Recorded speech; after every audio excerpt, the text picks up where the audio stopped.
Hi, I'm Ishani Nigam, and I'm passionate about creating content that educates and inspires the growth minded youth who are hungry to achieve their goals. And on this YouTube channel, I do exactly the same.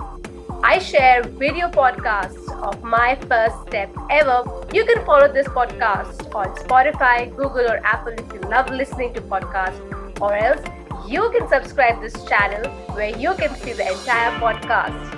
So, what are you waiting for? Let's get started. Welcome on my first step ever, my ninjas, my friends. Please welcome and join me in giving a huge round of applause to our guest today, Eleanor Moshe. She is an ambitious and driven thought leader, best-selling author, a podcaster, and I'm hosting her. The business woman who is disrupting the construction industry, and she is the founder of the Construction Coach. I think Australia's first construction coach. So that is a huge, huge deal for us to have you on my podcast, my first step ever. Welcome, Eleanor. Thank you very much for the warm introduction and, of course, for having me on your podcast. So let me go back, all the way back, when you were in your teenage or you were in your university life. What has been the most challenging situation for you as a young adult and why? That's a great question. And, let's go back 10 years. People see the confident person that I am today. I wasn't even a fragment of this 10 years ago. I was the shyest, most meek, most, I guess, passive to some extent person that I knew. And what I was doing back then, now I know, is I was dulling myself down and I was listening way too much to everyone around me as to what they think I should be doing instead of what I think. And this is one of the first things that people aren't even taught how to do, is how to listen to their own internal guidance system and how to actually make really good decisions for themselves. Because sometimes you even see 18, 19, 20 year olds, they make really good decisions, or not even, it might not even be a great decision, but they want to do it for the experience. How many people just stand in their way because they're giving advice from their perspective, their lens? Now, I am lucky that I didn't have that too much. I was, lucky with my choices early on in my career, but I see that with the young grads that I do mentor, they say, my parents think I should do this, or my parents said I should do that. Who cares what your parents said? I mean, quite frankly, unless someone has the results that you want, why do you need their advice? Now, of course, these people have your best intentions at heart, but they don't know your full potential. Only you know that. And this is something that, not just in the early days of people's career, it keeps on coming up again and again when people are looking for answers outside of themselves rather than inside of themselves. And yes, when you are standing at the outset of your career, the type of questions that, typical or conventional people ask is, what do you want to do for the rest of your life? I mean, the people that are asking these questions, they themselves have no direction. They themselves have no vision. But they're wanting someone who is 18, 19, who has the whole world at their feet, and they have the most valuable asset on their side, which is time. They're wanting people to lock in decisions. That people aren't even asking the right questions at the start of their career. They're thinking, what job should I get for the rest of my life? Instead of, what life and lifestyle do I want to actually live? And how can I find work as a function which will allow me to support that grand vision? So, coming up through conventional education systems, all of this is missing. And that really begs the question. People go through these systems for 18 years, and then when they face the real world, it's as if they're starting in square one. What was all that 18 years for? So I hope that answers your question. Absolutely. And I would really like to emphasize on few things that you mentioned, which is so very, very important and relevant to anyone at any stage. We keep dulling down ourselves. You mentioned that, and that is so true. And that is one of the most essential reason that we doubt ourselves. We say bad things to ourselves, not verbally, but in our mind 24/7. And as you very rightly said, there are many voices around us while we are growing up. It's difficult to understand whom to listen to because the way we are brought up in the society, but it is very essential to come across stories like yours. And thank you for sharing that, coming over here, because if you're listening to this at that stage while you're young, and you know that what not to listen to and what to listen to, it's very important. And very, I think, very rightly mentioned that one needs to start taking their own decisions. And you said that you were very lucky to do that very early on, but for some, even for me, for a very long time, it was very hard to take decisions because the world is taking decision for you. Your world could be your parents, your friends, or even the media that you're exposed to, actually. So from there, I would really like to understand that how did you make your decisions back then, and what did you learn in that process? In case if it was good, very nice. We would like to know that what you did that was really good. In case if you learned something, then if you can share the learning. That's a great question, because this is something that, again, people always find themselves at a crossroads in their career sometimes, and they don't know how to make really good decisions. Now, this is when people need to start thinking, what is the basis of all good decisions for yourself?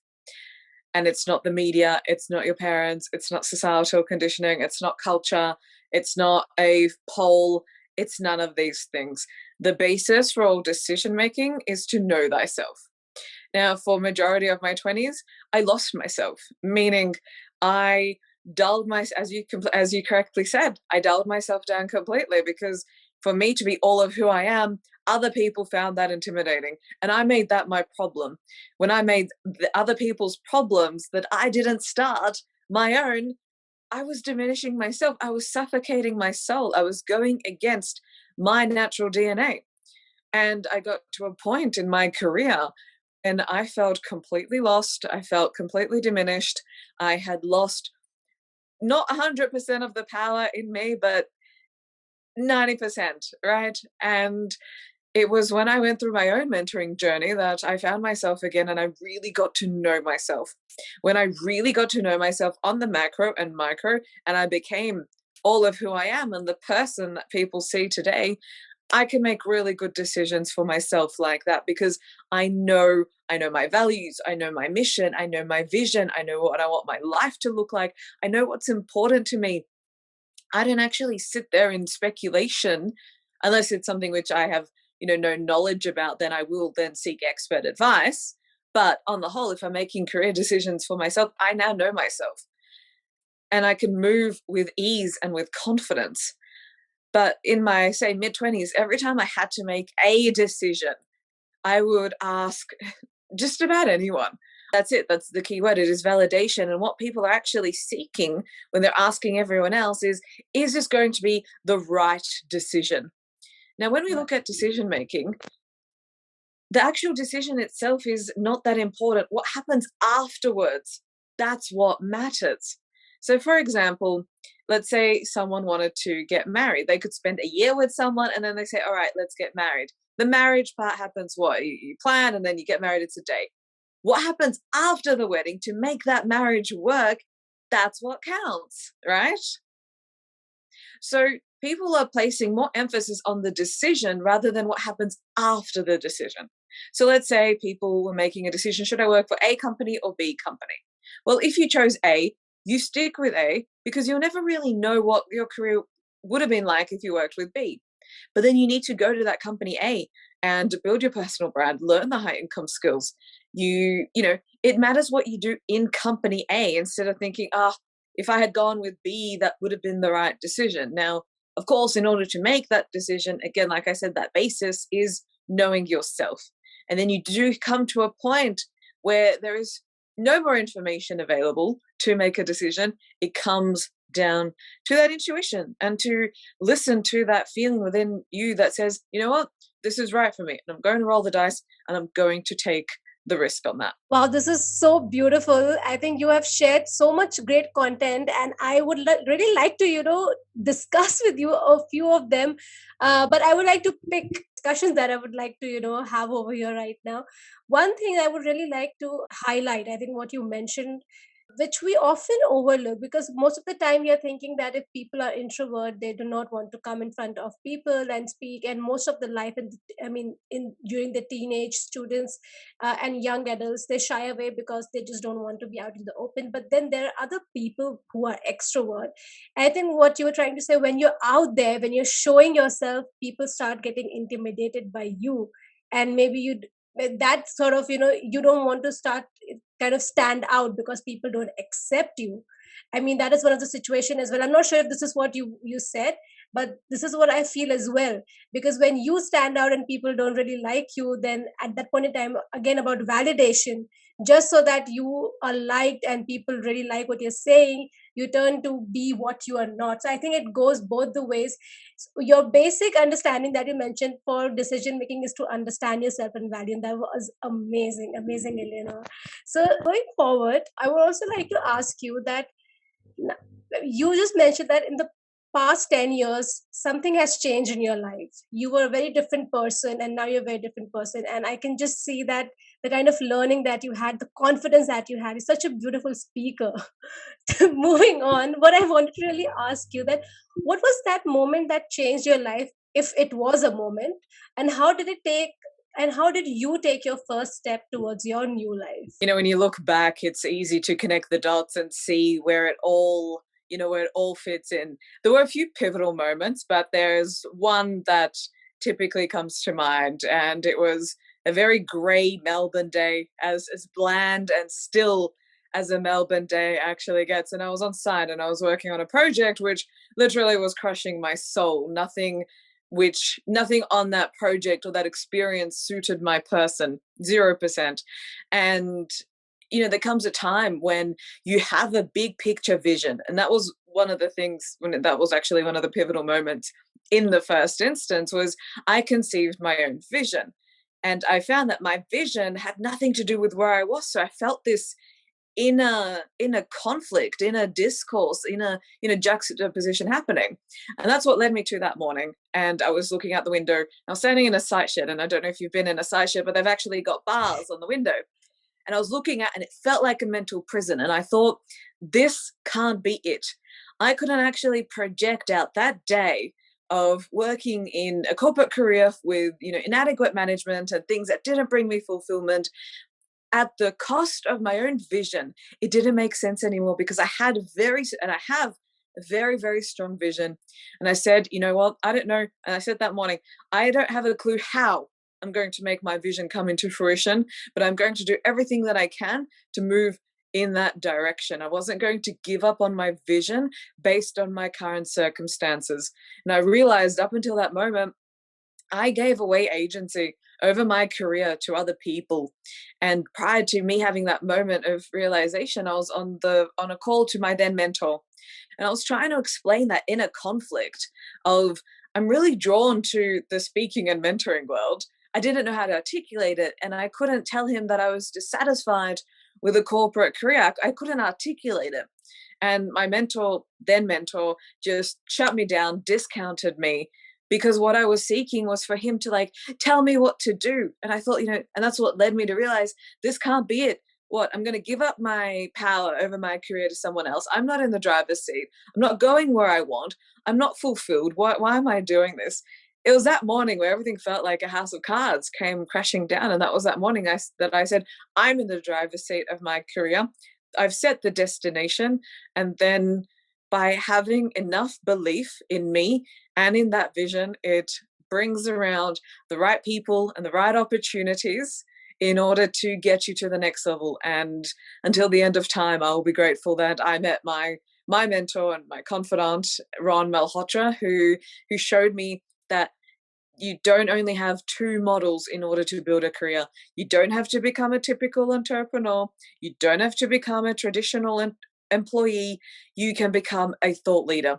And that is the world which I am Lovely. very blessed to be in. Now, this is very interesting because I have interviewed a lot of entrepreneurs, a lot of people who are working company in a very reputable position. And I think I had a few thought leaders, but it's very lovely to understand where the concept of thought leader really sits and who a thought leader is, and how people who are listening to us right now, the youngsters, if they really would like to go in that direction, I think Eleanor has just told us how it works. I'm really happy for you that you had that moment of.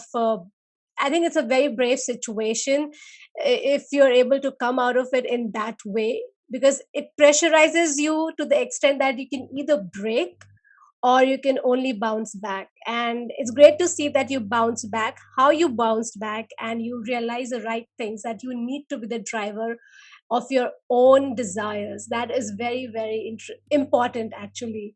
So, yeah, that was quite interesting to know how your journey shaped from being an employee and still being the A grade employee that you are, and also being a thought leader to speak. And I think I haven't mentioned a lot at the very beginning that you are one amazing businesswoman in construction field, in construction industry, especially in Australia. So all the people who are interested in this industry or like to know about that, you can definitely follow her. Again, I'll be leaving links soon. And moving to the last question that I would really like to know, what are your top three suggestions for people who are listening to us, who are seeking a way to make better decisions in life and to take their first step towards their goals? Great question.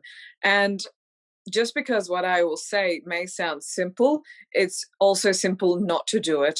And because it's so simple not to do it is the exact reason why 90% of people in the world don't have careers or a life that they are fulfilled by, that they are inspired by. The first thing is you need a vision. You need to conceive your own vision. It's the equivalent of getting in your car, getting in a high performance car, and that car can take you anywhere. But if you don't put in a destination, where in the world are you actually going? So your vision is the roadmap. Your vision is the ultimate, because if you're not going to be carrying out your own dreams, I assure you that other people have zero in for you in their dreams. Okay.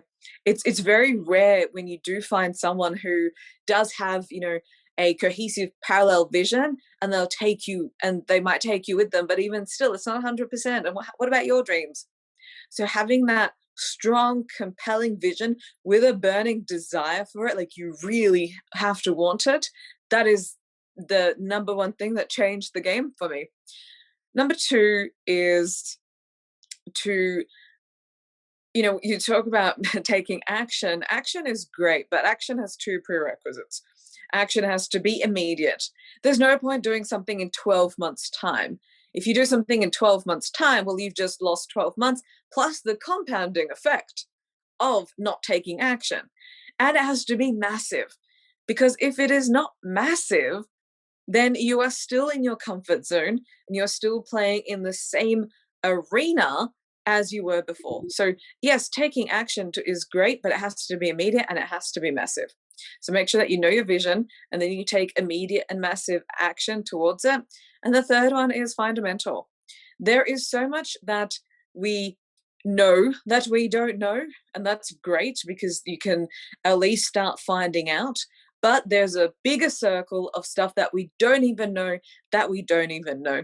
And I assure you that we do not have enough time to both learn the right things, know how to implement it, tweak it, and master it. This is where mentoring comes in. Mentoring allows you to bypass the time to get to where you want. I wouldn't be having this conversation with you today if I didn't make the biggest investment in my life, which is on me. I rolled the dice and I backed myself. And if people think that they can figure things out by themselves, sure, possibly it will take you who knows how long, because you also don't know what questions to ask, or you don't know where to look, and you don't know what your own blind spots are. We are our own worst people to identify our own blind spots. So Those three things alone in combination will enable you to take quantum leaps in your career and your life. That is superb. That's so great. And actually, the only one thing that keeps coming in my mind while you're speaking, I'm listening to you very intently, is that thank God you chose to be in this field, because it's really good to hear you. You explain so well. You have such great examples and association with the thought that you have, because it becomes simple for someone to understand, especially for me. So I'm very sure our listeners, everyone who's listening to us, they are also able to relate and understand it in a very simple way. Very, very interesting to have you and to listen to your thoughts, Eleanor. Thank you so much. Just before you leave, would you like to leave our listeners with any thought or a saying that resonates with you? One thing that I always say, and that is also the subtitle of my book, is that you are the greatest project that you will ever get to work on. And that always rings true and remains true. All about working on yourself. And here we have Eleanor telling us how it's done, showing us through her journey, through her efforts. If she wasn't here, she wasn't sharing her journey with us, we would have not known that what are the do's and don'ts that got her where she is, and it can help you as well. Boom! That was an amazing episode. If you've learned something out of it, something that inspired you, put down in comments below what you really liked and what would you like to listen to more. And before leaving this channel, if you feel like you would like to listen to more of these, like, share and subscribe. You know the drill, and also press the bell icon so that you can hear the notifications. See you until next time.